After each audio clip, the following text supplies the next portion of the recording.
이제 집에 들어왔습니다. 그러면 저는 또 서류를 챙겨야 되겠죠. 내일은 매일신문 대표님과 면담을 위해서 사전에 그리운 인물을 만나게 되는 날이죠. 제 친구가 성직자가 된다는 것은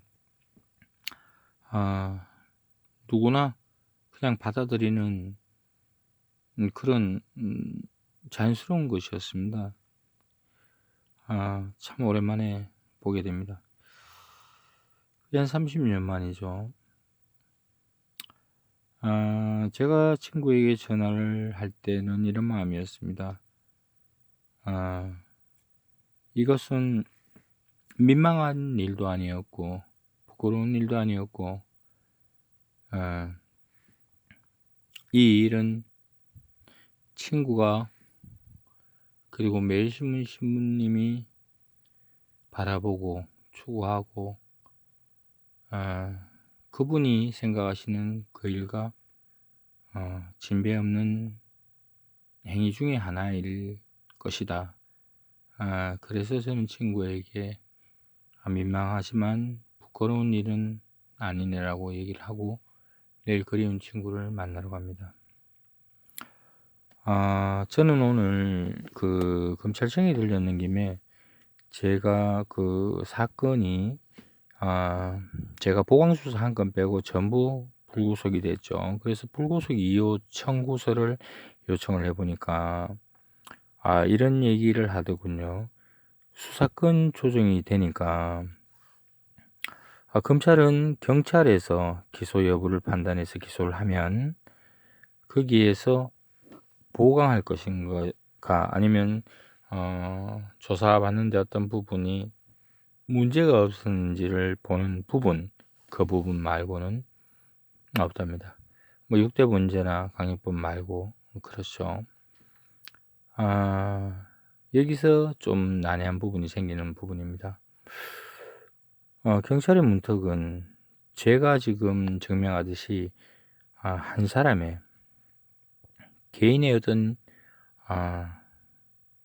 그 인격과 그의 가치관으로 인해서 많은 법질서가 무너지고 있다. 도덕이 사라지는 그런 어떤 무자비한 그런 일을 겪을 수 있다는 걸 제가 보여주죠.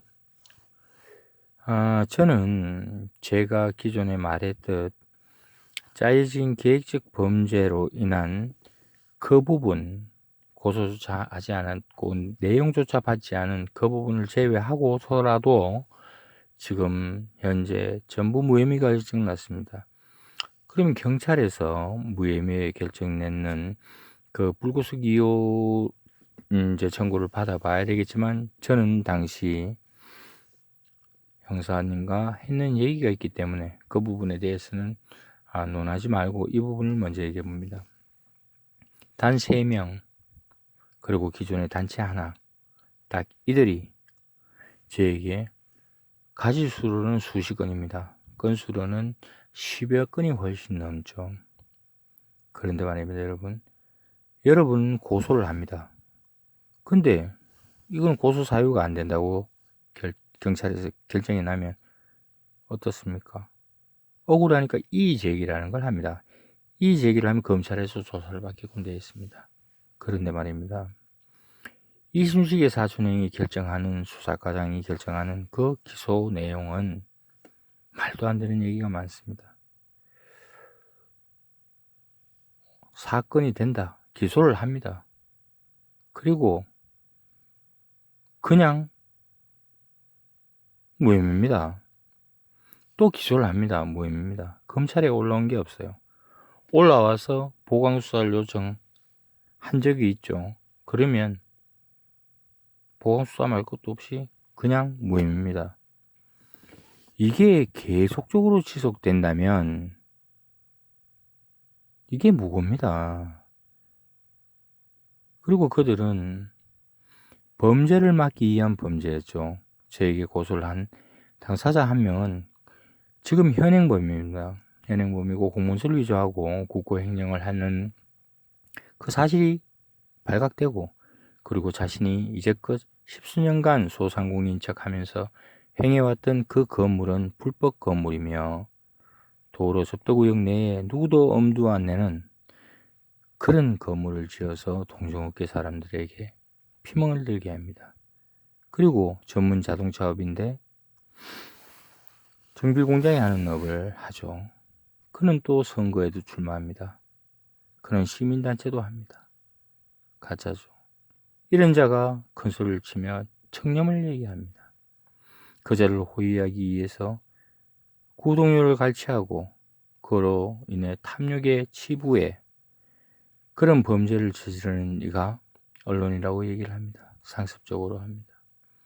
한 명은 수십 년의 공무원 생활을 하면서 부끄러움도 잊은 채 유관기관의 장으로 거기에 근무하면서 거기에 장이 거기에 종사자들이 그렇게 손가락질 하면서 탄원을 하는데도 불구하고 떳떳하다고 정치력을 뒤에 업고 저를 압박하면서 무고를 합니다.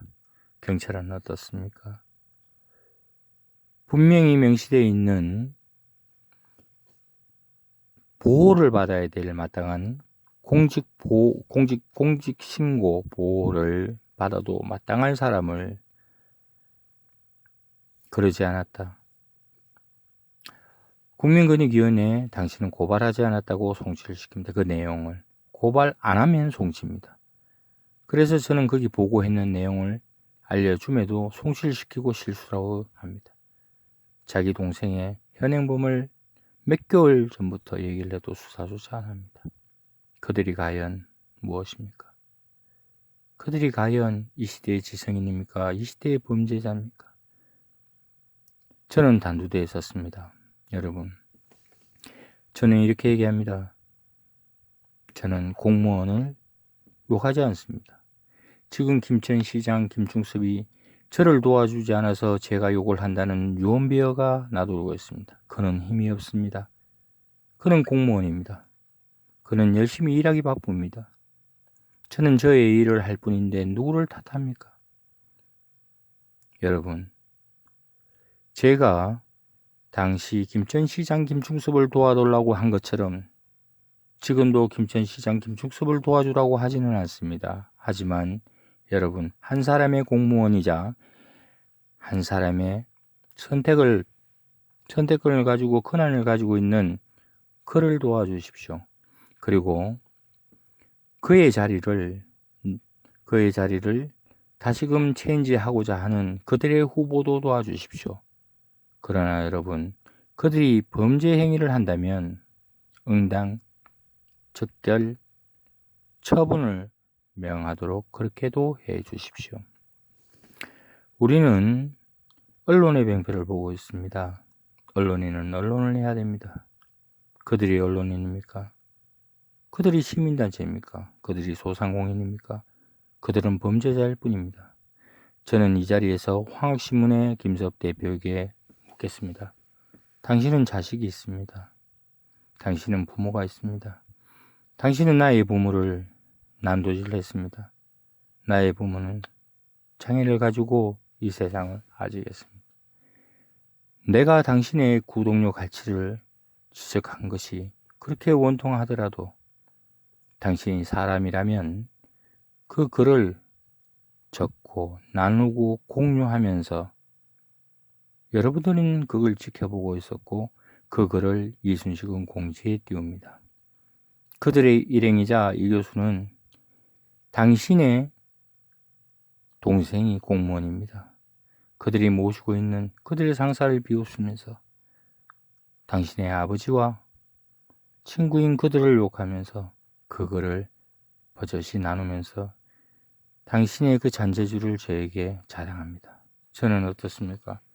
수많은 여러분들과 그리고 뒤에 숨어있는 명예고사를 한 강승건 공동대표와 그리고 영문도 모른 채 세상 철부지 애들처럼 그렇게 김천자치단체가 범죄를 저지르면서 저를 고소를 해도 저는 꿋꿋이 제 이름 하나로 가고 있습니다.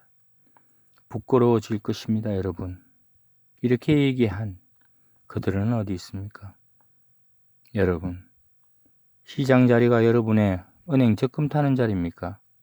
저는 이렇게 얘기합니다. 김천시의회는 부끄러운 줄 알아야 됩니다. 그리고 아포 폐기물 부분은 분명한 드루킹이고 있을 수 없는 여러분들의 왜곡된 시선을 나타내는 것입니다. 어떻습니까? 그것뿐입니까? 환경 문제가 있는 거기는 어떻습니까? 언론인들은 어떻습니까? 저 제국은 옳은 얘기를 해왔고 바뀌지 않고 그렇게 뚜벅뚜벅 걸어왔지만은 저는 또 한 번 묻습니다. 박근찬 씨는 경찰관의 명예를 안고 있으면 그들을 놓아주십시오. 그리고 김천 서장과 김천의 수사권을 가진 모든 사람은 현행범을 체포하십시오. 여러분들도 공무원입니다. 이래서는 안 됩니다. 저는 이렇게 얘기를 합니다. 끝까지 갑니다. 저는 공무원들과 싸우고 있는 것도 아니고 시민 여러분과 싸우고 있는 것도 아닙니다. 1년을 저를 쳐다보셨을 겁니다. 이들은 범죄단체입니다. 여러분, 자존감을 가지십시오. 김천 시민의 자존감을 가지십시오. 저는 이렇게 얘기를 했습니다. 김서읍이 저의 아버지와 저의 구동료 지적에 대해서는 말을 안 하고 제가 자신의 어떤 비리가 있나 물어봤다는 이유로 김천시장의 비서와 그 다음에 체육회 부장을 정인으로 저를 고소한 일이 있습니다. 그 둘은 사적으로 저의 아우들입니다. 저는 그 아우들에게 얘기합니다. 그 아우들이 저를 고소하기 위해서 꼬질렀다고 생각하지 않습니다. 하지만 김서업 씨, 당신이 그들에게 가서 그 정언을 따서 그것을 고발하는 거야. 그게 신문이고 그게 김천을 대표하는 언론이라고 말할 수 있어? 당신은 한낱 부끄러운 글쟁이도 아닙니다. 그냥 선거 브로커일 뿐입니다. 자, 나와 얘기를 합시다. 당신은 아이의 눈을 볼 수 있습니까? 당신은 나를 볼 수 있습니까? 부끄러움을 알아야 됩니다. 그리고 민주당의 배영애 위원장께 말씀 올리겠습니다.